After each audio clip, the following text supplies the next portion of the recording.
I did a lot of work yesterday on the coach's curriculum, Mm-hmm. kind of trying to organize it a little bit differently so it's like week to week. Mm-hmm. Super excited about that because we got a lot of people that are have been interested Yeah. lately to do that, and I'm like, okay, one person's here, one person's there, and it's like hard to kind of Yeah. make sure that they all get what they need. So Yeah. now it'll be kind of like a set thing. It's like, hey, you're starting from day one over here, and you got to move yourself through, and it's Mm-hmm. but to keep track of that, it's what's Yeah. difficult. But it's good. It's good. You guys have a lot of stuff To go. coming up. Oh Stuff man. to do. Really? When I looked at the stuff that I put together, Mm-hmm. that we were looking at it last night, and I was like, oh my god, I can't believe I've read all this stuff. Like, no wonder my eyes twitching. Yeah. Cause I know. I don't read either, so this is the most I've read probably ever. I Wait, hate reading. did you graduate from college? I'm in college. Oh, you're but in college. I still don't read. There's our I was school system for you. I was like a Cliff Notes person, or like a. I would do anything to get away with not reading. Anything. I would rather like YouTube concepts and just watch videos than read. Right, right. So. Maybe we should talk about objectives versus Yeah. constraints Yeah. then. I know. I know. Maybe we could give it a little mix of both. Yeah. I think the objectives constraints thing is like such an important concept because we live in a society Yeah. or in a world right now that's just so focused on Yeah. objectives, or they go about the objectives in a way that, and we could go like super deep into like school Yeah. systems and all of that stuff, but it makes it really hard for either consumers Mm-hmm. of fitness or consumers in general of whatever to understand how to apply stuff. You know what I mean? Yeah. And it took us a while too to figure that out because, it's you get programming and you think, Mm-hmm. oh man, this looks great. It's Mm-hmm. so, sexy when you look Yeah, at it on. yeah. Oh man, this is so complicated and blah blah blah. But I don't know that a lot of people look at that stuff and go, okay, I know how to apply this. Mm-hmm. They just do the sets and reps, Right. and it's How it's written, and that's it. as long as I get it done, Right. kind of thing. But Yeah. I think it's one of the reasons why we see a lot of the common things that we see, whether it's the way our financial system works, the way our health system is working, Mm-hmm. and then more specifically with our students, we see a lot of the common kind of issues, challenges that are, I think, kind of plaguing them. Yeah. So I'm only going to tackle the health Yeah. aspect of it, all the other stuff, or I should say health in terms of like overall health, because we're Mhm. concerned with mental health Right. too. You know what I Right. mean? I think our students tend to. I think their biggest limitation is the way the systems are built to not really push the status quo, Mm-hmm. because you don't get a whole lot of outside the box thinking Yeah. in, say, like the LA Unified School District. Mhm. I used to work in that Mm-hmm. stuff. So Mhm. we talked about this in our meeting the other day. Yeah. So yeah, just it's hard. It's hard because as a teacher, it becomes hard because they don't have the resources and the support. Yeah. Which is crazy when I think about it, because it's like you take a system like the LA Unified School District and it's like there's so much money. Right. You And could so do you- so much. And if you've heard some of the stories that I've heard about, Yeah. like at one of the high schools that I used to coach Mhm. at, like how certain jobs were awarded, whether it was Mhm. redoing the turf or the Yeah. scoreboard or whatever it might be, Yeah. and who gets those jobs and the money that's exchanged. It's like there's so many deals and stuff Yeah. like that being made, and it's all bureaucracy and all that stuff. Yeah. But it's like, imagine if we were just more efficient with stuff like that and Mhm. really promoted for our kids to grow But then it's like, how do you implement, say, a protocol in school? Let's just say that everything that we're talking about is like, I always say this, like, what if we are right? Right. Right? Like, what if eating the way it's not about what you eat, it's what you digest? What if it's, you know, the circadian rhythm and all the stuff we've been talking about, the nervous system? What if we are right about this? And the way the system is built is designed to, say, keep you numb in a way. Then how do you go about where do you even start? Turning that upside down? Do they even want that to happen, right? So then what choice do you have? You either, I guess, go with the system and the sheep and everybody and follow the herd, or what do? You know what I mean? You're the guy who goes out there and ruffles the feathers. Good luck. Who's coming with me? No. It does feel like that sometimes, because then it's like going against the masses, that's for sure. Someone once told me that if you see the masses going in one direction, just run the opposite way and then you'll be fine. Which is not always the most comfortable place to be, for sure. But so what do you want to talk about today? I guess constraints and objectives in the WES Scale. I guess those kind of tie into each other as well. we can get into that. All right, let's do it. Cool. Welcome to Special Fit. My name is Kennedy and I'm here with Coach Mike, and today we're going to be going over the WES Scale and the topics of objectives and constraints. So before we kind of get into it, always remember that, you know, these are strong fit principles. So, you know, we didn't invent them, but we use them because they make total sense.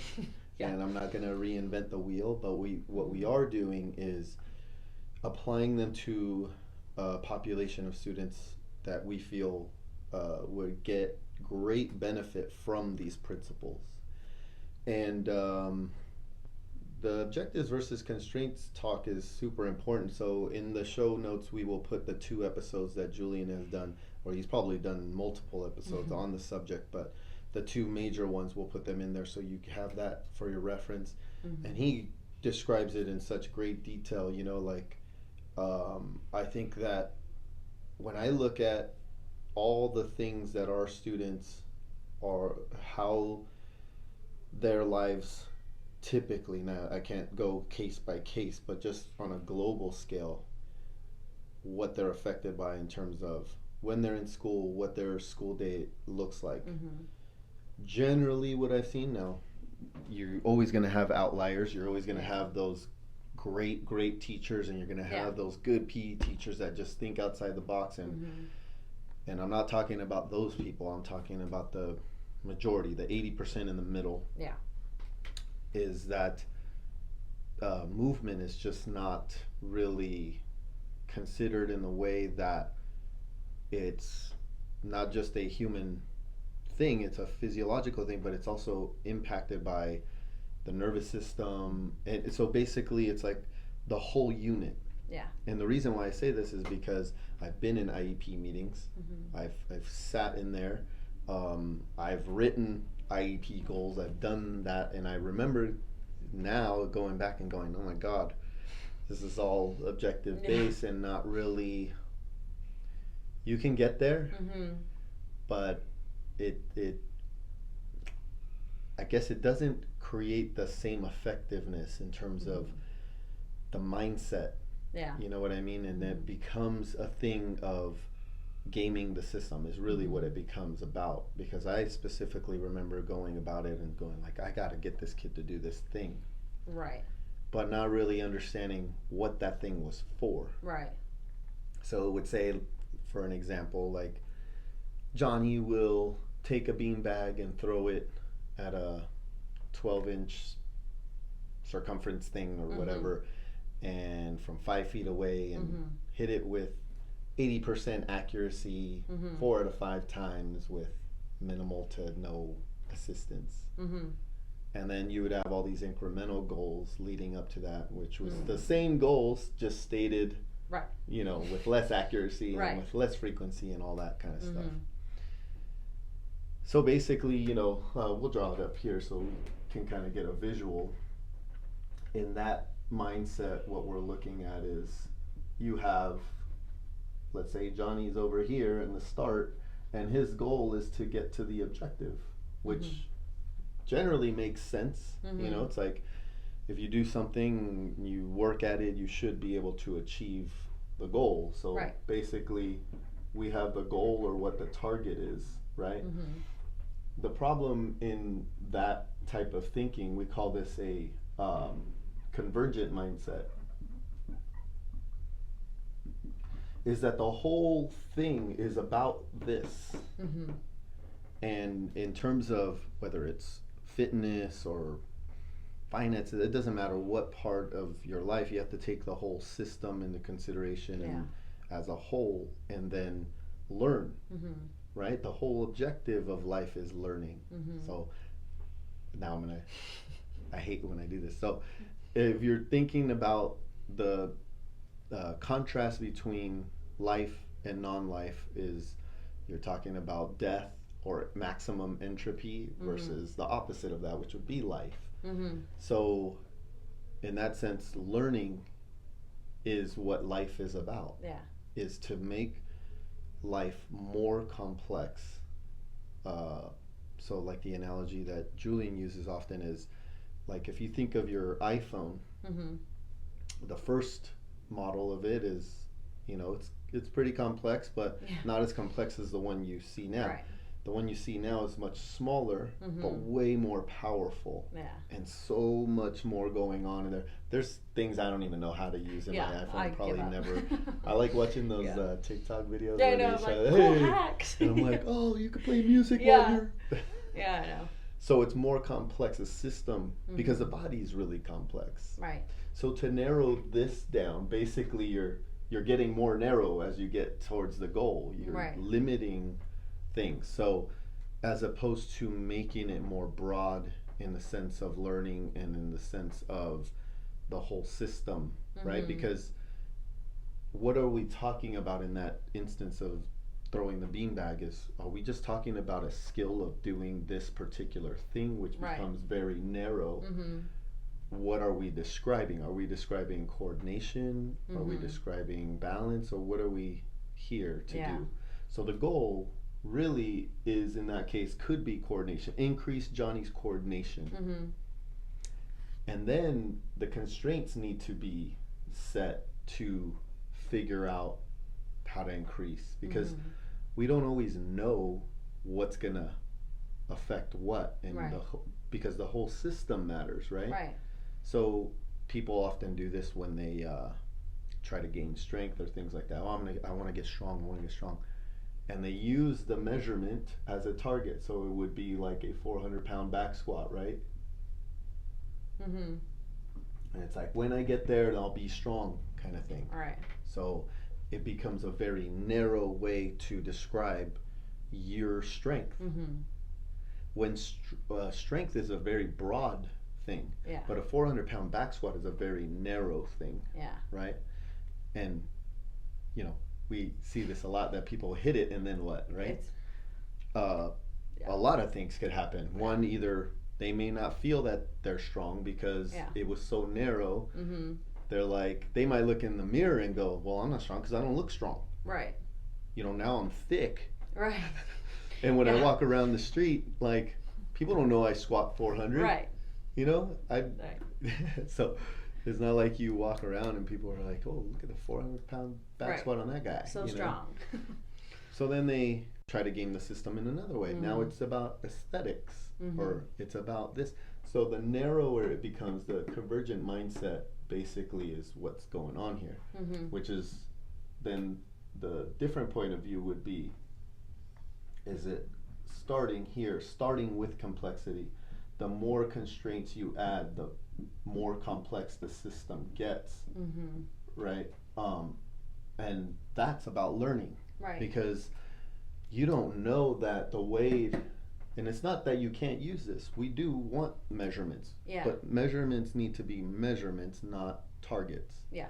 So the whole Goodhart's law, when a measurement becomes a target, it ceases to be a good measure. Is that I can get here by gaming the system. I can, do linear progressions. I could throw on a bell. I could throw on knee sleeves. I could take steroids. I could do a number of things. But if I narrow it that way to define, then there's going to be a problem. Right. Right. But let's say I start here, and let's say to go to 400 to 450. Because what got me here may not be the way that gets me to the next thing. Because the heavier you get, the harder it becomes. You have to train hard and change things up, and I've done that. I've hit this number and then felt so wrecked after that. I was like, okay, I definitely gamed the system on this one, and I almost broke myself to do it. But afterwards, I was like, yeah, let's show it on Instagram, and you know what I mean. And you think that that's what makes you happy, but now I'm like 2 years removed from that, and I was like, you know what? Once I learned this concept, I was like, I wonder how I can figure out how to set better constraints. So like one constraint for me was to earn the weight, meaning that to build the structure. So I went back and started building my upper back. So I did that with a lot of heavy carries, yoke carries, all that kind of stuff. And then I was like, well, what about in terms of movement itself? Like, what if the way to get here or even higher is I gotta correct my imbalances? What if I'm squatting wrong? Right. So looking at the movement pattern and go, okay, from now on, that eccentric phase for me is going to be an internal torque, and coming out is going to be external. That's my constraint. I will not go down into the squat in external torque, because my back was hurting, my left hip was bothering me, my glute max was not working, my glute med was overdone, so my IT band. So, but it takes time to learn that stuff, right? This is what was happening. So as I start going through this, you sometimes need to go backwards. Yeah, absolutely. Because it went from there to like, oh my God, now I can't even. Now I'm such a wimp. Right. Yeah. But you don't know the road that it's gonna take to get there. But then all of a sudden, that starts to compile, and as you get more complex, you basically end up in a place where you've learned, because it wasn't just about that. It was about my sleep. It was about my recovery. It was about my nutrition. It was about the anxiety. It was about what about the training sessions? Like, are you just coming in, doing your 4 sets of 5 and just going, checking all the boxes? Or is that 4 sets of 5, like every rep is gotta be the right way? Like, when are you gaming it? When are you not gaming it? All that stuff. So the constraints mindset starts with complexity from the start, and it gets more complex because you add more constraints to it. You learn more that way. So I like Julian's analogy when he talks about the AI. I'm probably going to fudge up all the numbers or whatever, but they're talking about in computer science when they teaching AI how to act or behave like humans. So they were teaching a robot how to walk, or just programming different computer programs to do things like humans. And in one study, they basically had like a maze, and then the job in an objectives mindset is to get the AI out of the maze. So the goal is narrow, get out of the maze. So anything in the convergent mindset that's not going towards the goal is seen as bad. So this is, in the convergent mindset, it's about good versus bad. So one step closer, good. One step backwards, bad. So if you were going up the mountain, the only way to get there is to go up. So every time the AI got stuck in a corner, it was done. It couldn't do anything because it couldn't learn. Its only objective was to get out of the maze. So it gave up. When they told the AI so by the way, this is a divergent mindset. when they told the AI, instead of giving it the one narrow goal, which is one 400-pound back squat, in this case it was a get out of the maze, they told the AI the only constraint that they put on it was it had to do something different every time it moved. So they call that a novelty search. Oops. So its only constraint was to do something new. So what did it do? It started to move all around the maze. So basically ends up mapping out everything inside the maze and eventually getting out. Right. Some people are not willing to do that because if you live in a society where it's all about the goal, it's all about getting the nice car, it's all about the money, or it's very much about that. It's about getting the A. I don't care how you get the A as long as you get the A, right? Yeah. But how many times have you read a book or taken a class and I mean, I don't know if I remember anything from high school. I remember experiences, but I don't remember those things because it had nothing to do with like the emotional side of the brain. It has to do with the memorization part, and that's basically what it is this is about memorization, right? And it's very rote, right? And that's kind of how things are, you know what I mean? And I think we need to change that because our students that we work with deal with so much complexity already. We have sensory system that's can be distorted in a lot of different ways. You have a motor, you have the motor system that's not working the way it should. You have mixed signals between the gut and the brain, which we'll talk about that another time too. But so when you do this and then you add on top of it that they have to deal with this mindset in the school and even at home, because as parents we do that as well. It's like you got to be regimented, right, to a certain degree. And then you go out into the world and everything's about this, at least in the Western world. I don't know about other parts of the world, but it becomes a tough way to try to learn when you're keeping things like that, when it's not really about the learning experience and the collection of all of those things that really move the center. So this is what helps our students really move their center. So what I mean by that is you have like everything kind of obeys like an S curve, right? So it would be, so you, on any given day, if you were to come in and, let's take the 400-pound back squat. Let's say this is your best day. We call this like your A game. And on your worst day when you're feeling really lousy, let's say that you can, maybe squat 325 or something like that. But most of the time, this is your worst day, this is your best day. But all the days in between, which is probably like the 80%, on any given day when you walk in, you can squat 350, let's say. So 356 will be over here, something like that, and a little bit less than that would be on that side. But right here in the middle, let's say we're there, right? This is your center. So no matter what, if it was competition day, no matter what, you can do this, right? This is really a true indication of you. So no matter what you apply it to, this is setting constraints allows for this to move over here. Whereas this over here, there's a limit to that. You're stuck there for a very, very long time. Because this linear type of thinking, it basically works until it doesn't work. You know what I mean? Because I've done that, and then I've gone here, and it had nothing. Well, you do have to squat, but it was more than that. It was about the other stuff.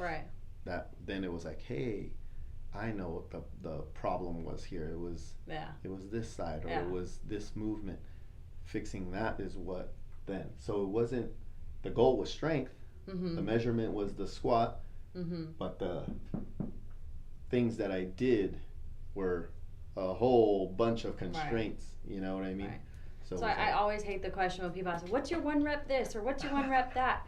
Because I always feel like such a liar when I'm like, "Oh, well, it's this much, but I can only hit that once a year." yeah. I'm like, "Is it really my one rep if I'm only doing it every once in a Right, while?" exactly. You know.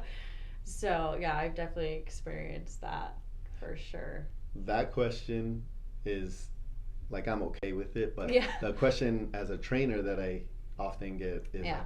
like, so what's the one exercise that you can?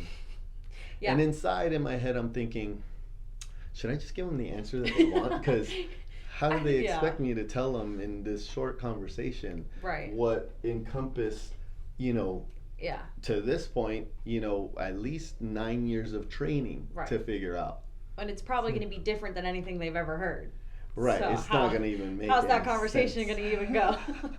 Yeah. Okay, so first, what you Yeah. got to do is, break yourself, Right. and then you got to learn to Right. fix yourself, and then you got to listen to 200 podcasts, Right. and then listen to read all these books, Mhm. and then you got to do, and eventually, you will get the abs. Right.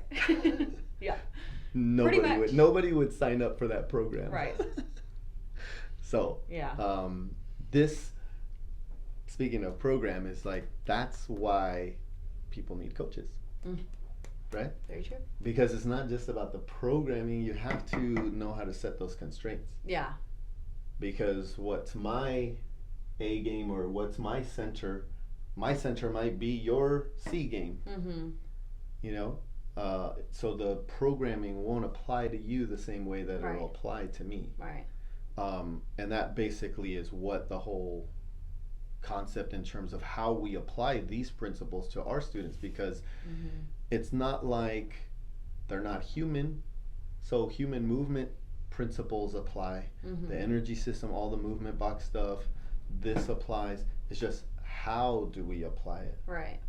Because you can't ignore all the other things that are going on, Yeah. and you have to take that into consideration. Yeah, it's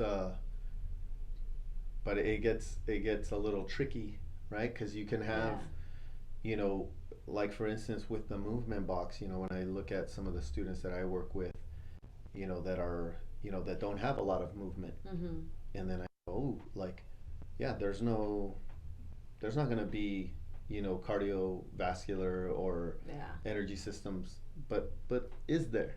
You know what I Right. mean? So It's then I think there. about, okay, Just because then yeah. what's going to be the thing that moves their center for when it comes to that, right? Is that how can I apply good stress and move the needle given what they're dealt with? That's why programming is never the template or the goal. The measurement is never the thing. It's about how you do things and why you do them. Right. You know what I mean? Because I could take any template, but you get this individual that comes into your life, and then all of a sudden you're like, what? I can't do this with him. But if you understand the principles, then you can. Because okay, well, he can't pull yet. So rope pulls are not in his his regimen right now, but what about pulling as a human movement? Right. How does that matter, right? And then you pull to sit and you start to do these things, and you're like, there's something there. Right. But we have to not only understand that, but we have to be able to teach that. Yeah. Because we're here in a very small area of the San Fernando Valley, inside of the greater Los Angeles area, in Southern California. How many more students that are out there, right? And like I said, there's those outliers, some really good OTs, PTs, teachers, PE teachers on all that. But how many? Right. You know what I mean? And we got so many students with a variety and a wide spectrum of issues. I think we have to come to an understanding of how to set constraints so that we can move that center, because the people that we work with have something to offer, Mm-hmm. you know, and they're just looking for a chance. And I Yeah. feel like this is one way to do that is Yeah. like, hey, if you really think outside the box and you really apply things in a way, you can make a lot of things happen here. Mm-hmm. You know, it brings in things like, you know, occupation, you know, getting jobs and stuff like that. But not going at Not it that way. this way because, Yeah. you know, unless you wanted them to only do one thing specifically all the time in a Mm-hmm. specific way. But I don't know if that makes for the best experience Right. or It's not or realistic Yeah, either. That's not real yeah, life. It's, yeah. Doesn't take in the context into things too.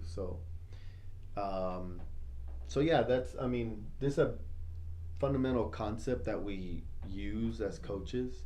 Um, and as athletes, that's something. When we first and talked about this, I was a little bit mind blown because I was like, oh my gosh, that's me. I'm an objective person, and everything I do, there's a goal, and I just get to the goal. yeah, And especially in CrossFit, when I had first started, I always struggled with that because I walked in and I see all these fit girls, doing RX, and I'm like, I want to do RX. yeah, And so I was just, okay, like I'll work towards that goal. I remember the first few times I was able to do the workout full RX, but my form was horrible. I didn't do it the way it was intended to be done. I felt horrible the next day. I hurt my back, like all these things. And I'm like, what's the point? Well, so I did this thing. I got to my goal, but I feel really bad. So it's like that wasn't very rewarding, and so that happens also quite a bit in like in the nutrition yeah, thing because yeah, you do something that, and even when people say, "Oh, it's sustainable," it's this and that. It's like I don't know if they understand what sustainable means. yeah, Is that they think because you had a cheat day in it that it's sustainable, and it's not about. It's because it's about the food and mm-hmm. it has to be about behavior. Mm-hmm. Um, it's always behavior first, but when you change things where you do something that can yield a result in the short term, but what you're feeling from it, you already know that you can't sustain that. Mm-hmm. You know, even going in, Yeah, you know, and it's like the everything you're describing. It's kind of like the whole saying. I say this often is like, "Hey, I made you toast, but I burnt the house down," kind of thing. Is that happens all the time because we see this in challenges, right? It's yeah, like I don't know that I've ever really seen people that have started a challenge and just kept that as a lifestyle. mm-hmm. You know, Yeah, it's always that 30-day, 60-day, and they mm-hmm. do it hard, Mm-hmm. and ooh, you see their numbers, awesome. Mm-hmm. Like I want to see the 12-month number, Right. the 18. I want to see the 10-year number. Yeah. You know what I mean? 'Cause And that I want to means see more. that, right? Right. Because that number that you're seeing is Mhm. the A game. That's the extreme game. Mhm. That's where you can go, Yeah. but not for very long. Right. I want to know what your middle is, Yeah. what your center is. That's where I think people need to focus more on is Mhm. that what is your center? Mm-hmm. You know, and we get really in this game, like whether it's fitness or nutrition or whatever, we get so fixated on the extremes. Yeah. And we have to get more fixated on the center. Yeah. It's like let's focus a way that you can stay and maintain in this center and gradually move that center Mm-hmm. over. And it is gradual. It's years and years. Like for me, like I used to be a skinny little, you know what I mean? Yeah. And my on extremes I can be really thick if I'm powerlifting and things like that, and I can be 205 and dense, Mm-hmm. but I can also be 203 and pretty lean, Mm-hmm. but I could be 195 and pretty cut. Mm-hmm. You know what I mean? And so where my center is generally right in that 200 to 202, somewhere in there, Mm-hmm. you know, but if I want to for a particular reason, I could drop in, but that's not my center. You know? Right. So, you know, if it was a woman who's like, hey, you know, I have a wedding coming up, we could game that system all day long. Right. You know, we can change the diet, you could do this, but is that a representation of you Yeah. and your center, Yeah. but it's always about that. Mm-hmm. You know what I mean? We need to shift that. Yeah. So for our purposes, we don't really deal, well, we deal with weight loss and people, parents coming up to us and saying, you know, he needs to lose weight. My question is always why? Why Right. is that important? Why is the weight loss, the number that's on the scale, why is that important? Because I've seen people lose weight and not be happy. Oh yeah, or right? healthy. Or change, biomarkers and things like that. Yeah. It's like, why is the number, the goal, why is that important? Yeah. And then I get to the real. It's like, oh, you know, he's pre-diabetic or he's this and that. And, oh, okay, so you want him to be healthy. Yeah. That's the goal. Yeah. Okay, let's get him healthy. Yeah. So here's what's required of you. Mm-hmm. Now we can set some constraints and go about it. But just to because I can just starve the kid and he's going to lose weight. Right. Right. But that's not healthy. Yeah.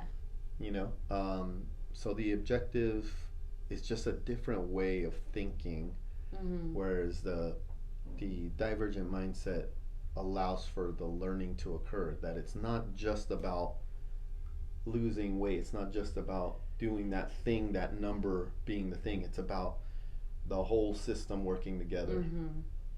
So for our students, it's like self-regulation, you know, aggressive behaviors, depression, anxiety, you know, movement, you know, all those things. So it's like, take what their center is now, and then what's going to be the thing that moves the needle. And this is where the programming things come into play, because we could take all the different concepts that we know of, strength and conditioning, powerlifting, weightlifting, strongman, CrossFit, all these things, and see the different elements that benefit the student based off of where their center is to help move that. Right. Right. So if you get somebody with the physical disability and you see it and it's like, okay, we have mobility issues, okay? What is mobility? And then go from there into that. You know? So we like to start off with things that really move the needle, so to speak, starting with the WES Scale. You know, that's how we get to introduce movement in a safe way, but a way that's actually going to trigger a response. Right. You know what I mean? Let me make sure we have enough time. Okay. Got 10 minutes and I got to teach class. So we'll just, like, again, we'll put it in the show notes. Julian explains this really well. But basically, the WES Scale is here. This stands for weight bearing, eccentric, and skill. So we often have students that come in with a variety of different issues. So let's just use a squat as an example. If you were to do a barbell squat, so let's say if you were kind of rating this on a 1 to 10 scale, and you talk about weight bearing, what we're talking about is how that weight is loaded, more particularly on the spine. Right. So if you take a barbell and load it on your back and squat with it, there's going to be quite a bit of weight bearing on your structure. Yeah. So let's say, but maybe not as much as other things. So let's just call it, you know, somewhere in here, like a 5 to 6 on a scale of 10, 1 to 10. In terms of the skill, so when you teach it, how complex is a back squat, right? You have to teach, okay, you got to teach a bracing sequence, and you got to teach, you know, foot position and how to generate torque in the legs, you know, how to keep the back strong, and then the positioning, you got to start with the hips, bring the hips below parallel, and stand up. You know, that whole mechanics thing becomes really tough to, especially for somebody with you know, some sort of challenge that makes the, you know, body awareness and the proprioception thing even harder. So the skill of this becomes pretty high. Not as high as an Olympic lift, but it's still pretty complex. Right. The E stands for eccentric. So you have two phases of the movement. You have the concentric phase and you have the eccentric phase. So concentric is when the muscle wins, and then eccentric is when the weight wins. So in this case, when you're lowering the barbell, when the barbell's going with gravity and you have to stabilize it, that's when the weight wins. That's the eccentric part. But when you stand up, that's when you win. Yes. Your muscles win, you stand up and you push the weight against gravity.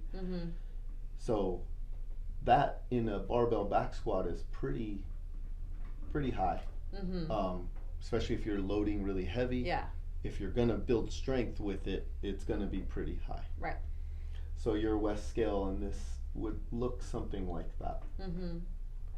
If you were to, let's say, are just trying to build strength structurally, you could build a ton of strength, but for students like ours, don't always have the capacity to perform that type of movement under the type of load you would need to build the strength that you're looking for.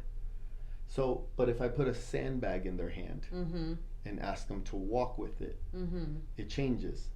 We're still going to build a ton of strength, but the loading on the spine won't be high because it'll be almost nothing, because all they're doing is holding it with their structure with their arms, but it's not compressing their spine like the barbell resting on their shoulders.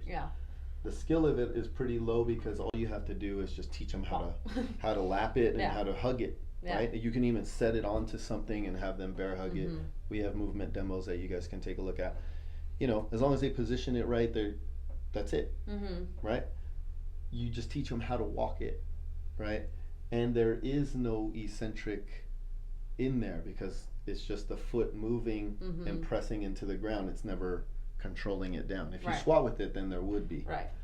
But in this case, the sandbag carry would be a very low WES exercise. So basically all you got to do when you're thinking of different exercises to do with students, especially when they're new and you want to build a ton of strength, raw strength, without, you know, having to do things that are really complex and high risk for injury, right? Just think weight bearing, eccentric, and skill, and then see how complex it is, right? So if you did a sled sprint, no weight bearing on the spine, very easy to teach and perform the movement. All you gotta do is move the sled, and there is hardly no eccentric phase. You're just pushing. You're never having to control the weight down. But you're gonna feel your legs quite a bit, right? Oh yeah. So WES scale exercises is the way that we like to build structure. It's a good way to teach kids how to hinge and squat and move things and create better patterns and increase their postural strength and things like that. We could do this forever and be totally safe and still build strength, you know. But hey, sometimes we gotta learn some things, you know. So it doesn't mean that the back squat or other types of lifts and things like that aren't good things to do. It's just you want to do them for a different reason. You know, unless the student can, you know, and we do have some students that move really well and we load them up and, you know, they're pretty safe with it. But for the most part, there's going to be a lot of people that really should not be doing those types of things, you know, and, you know, that's where we see a lot of injuries and things like that. It's because the movement or the implement changes how you do things, you know. So when you think about squatting in particular, like if you look at the movement pattern, how it's supposed to be done, how we do it in nature, right? The way we jump is internal torque on the way down, external torque, then internal torque, and then land and internal torque. If you go against that, something's going to happen. So once the weight's outside the hands, like it is in a barbell, that changes from internal to external. If you do that often enough and increase the weight going up in that convergent mindset, something's going to break eventually. It's inevitable, right? You see all the lower back issues, shoulder issues, knee issues, and all that stuff. And I think it's because they're always looking at it from that thing as a linear thing from here to there. That's all that matters, and not really considering how we're doing it, you know. And so for our students, that becomes a higher premium or a higher consideration as a coach to think like, what am I doing here? And just go around here and go, I need to lower the WES scale and figure out a way to up this, you know, I guess the production of whatever it is that you're trying to create, whether it's coordination or balance or strength or all of it. Yeah. You know what I mean? Yeah. And so I love it. You know, we do it all the Yeah. time. I mean, and this stuff I do all day long. You see me train, Right. and I just feel a lot better doing it. So I know that when my students doing it, they're gonna feel Yeah. similar kind of thing. You know, so the trick then just becomes about you as a coach, how you apply it, how you coach it, how you encourage, because it's not easy. No. It doesn't make anything easier. 'Cause Right. those sled sprints suck. Yeah. Yeah. Really. And it's hard Yeah. because you see some of the students doing it and they're like, oh my God. It hurts. You know, it's like they don't want to Yeah. move that thing because it's potent, you Yeah. know? But it's safe. You know, Right. it's safe, which is what I like the most about it, Yeah. you know? Absolutely. So, I think it's good. That's a good spot. All right. Thanks for watching. You can subscribe to our YouTube channel, and don't forget to check us out on Facebook and Instagram. Special Fit offers private and group training sessions, as well as training templates and coaches programs and parent mentorship.